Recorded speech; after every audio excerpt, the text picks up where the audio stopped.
हे गाईज आता बळीराजा hotel let's go.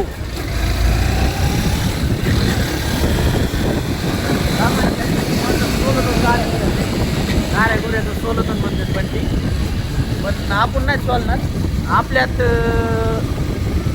ते आहे तेवढं काय म्हणतात त्याला, तेवढं टॅलेंट आहे, पडून नाही देत म्हणून.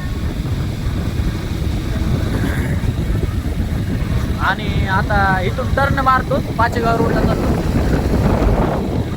तुम्ही लाईक करा, फॉलो करा आणि बळीराजा हॉटेलला या, जेवण करा, त्यांना पैसे द्या एकदम, वापस घरी जा. दारू पिरू पिऊ नका, चांगली नसते दारू. दारू हा पदार्थ शरीराचा म्हणजे किडनी ते फेल करतोय, हेरपाडा नाही म्हणायला. पण चालतंय मित्रांनो, बाय, भेटूत आपण नंतर. नमस्कार. तडाल ब्लॉग विषय तडाल आपला.